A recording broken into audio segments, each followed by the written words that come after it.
Hello there and welcome back for another Make It Monday from Paper Tray Ink. This is Betsy Veldman, and this week we are going to be using our stamps and Copic markers to create a faux stained glass look.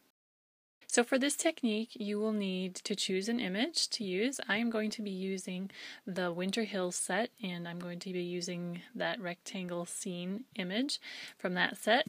And then you will also need some clear cardstock. This is available in the Paper Tray store, or you could also use the clear sheets that your stamps come on. And then you will also need some Copic markers and a black ink that's appropriate for stamping onto the slick acetate. I'm using palette ink. You could also use StazOn, would work well also. So just an ink for stamping on a slick surface. Okay, so we are going to start off by stamping our image onto the clear cardstock.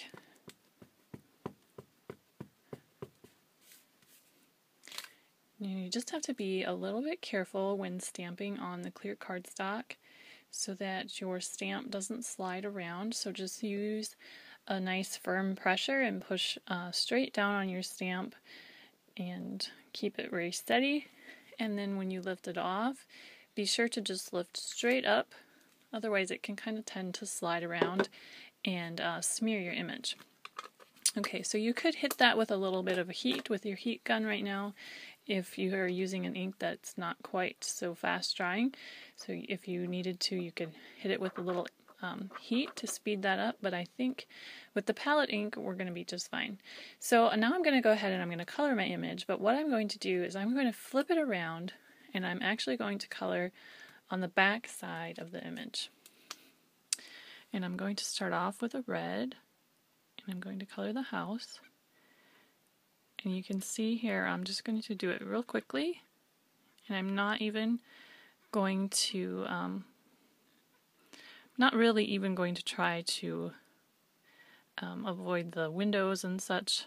I'm just going to do it very quickly. I'll show you in a little bit how you can clean that up once you're finished coloring. It's up to you how you want to do it. If you want to just do it carefully right off the bat, you can do that, or use a little trick that I'll show you in a minute.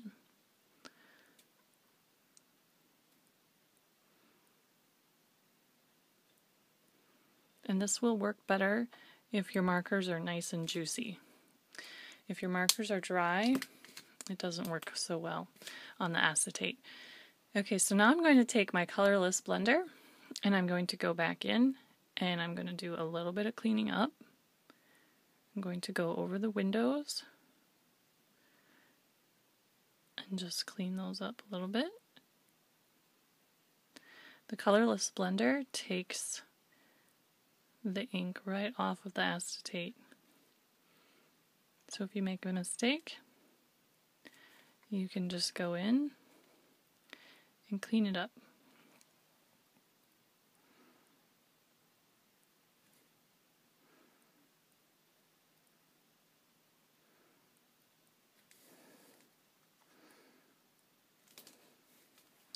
Okay, looks pretty good. And then we're going to move on. I'm going to use a dark gray to do the roof.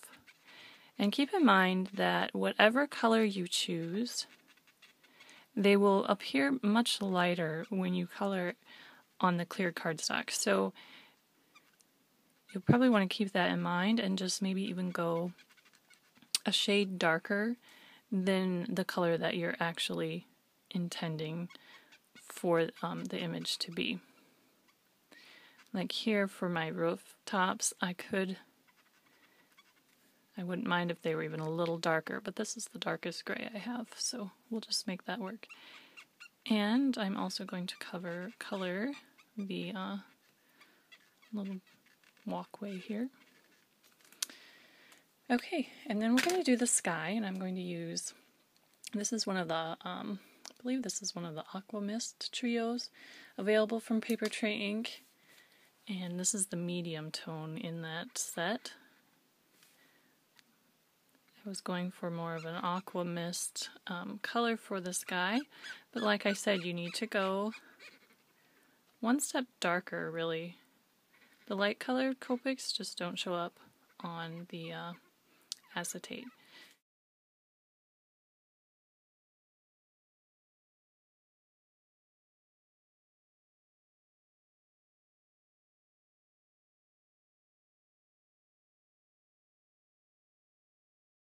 Markers kind of tend to streak on the acetate, but you can kind of use that to your advantage and almost give it a realistic stained glass. Stained glass is not completely even and tends to have some swirling and some tones in it. So what I do is I just kind of go in, kind of use that to your advantage to make it a little more realistic. Okay, and then I'm going to just use my same color also, and I'm going to add a little bit of shading in the hills. I want to leave them mostly white because it's winter time and they're probably covered with snow, but I just want to add a little bit of color. So I can go ahead and just add a little bit.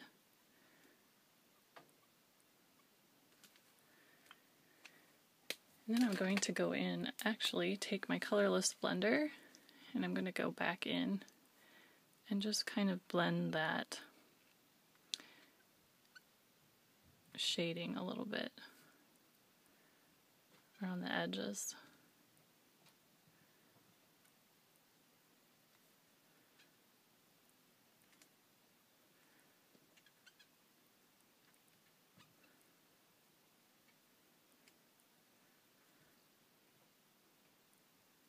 Okay, and again, now you might need to give it a little time to dry, or you could hit it with your heat gun to just kind of set that ink. But it's the coloring is all done on the back side, so I feel like I'm pretty good to go, and I can just go ahead and flip it around and finish off my project here.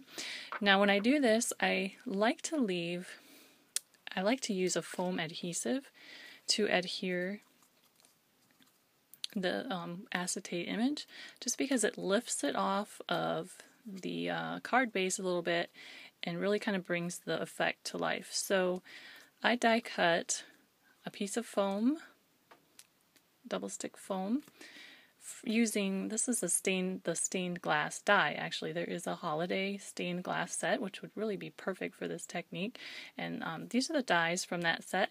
And I have discovered with this project that I was working on today that the winter hills, or all of the hill series actually, the rectangle images are a really good fit for this die from the stained glass set.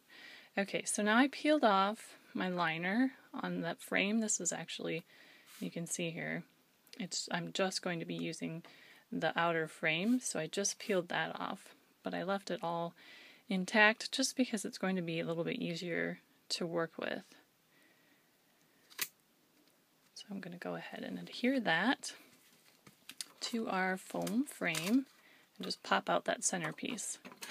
Now there is not a die to coordinate with the outer edge of this frame, so I'm just going to trim it with my scissors.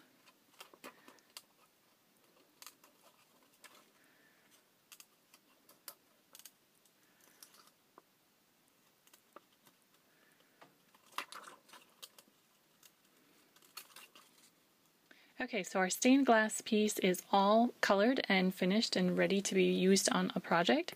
So I am going to attach a die cut frame. This is cut from white cardstock using the same die that I used to cut the foam frame.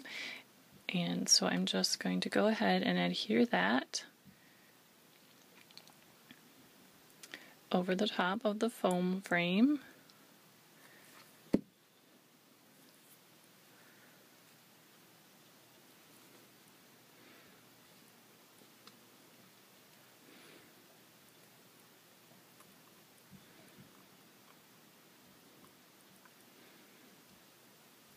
Okay, I'm going to set that aside to dry for a minute while I do a little bit of stamping on my card base. This is just an A2 sized white card base, and I'm going to go ahead and stamp a few of the images and a sentiment, which is, these are also from the Winter Hill set. I'm going to turn this into a winter birthday card. So I'm going to use the Happy Winter Birthday stamp from that set. Stamp that kind of near the bottom. And then I'm going to take the tree, also from Winter Hills, and I'm going to stamp that several times using soft stone ink.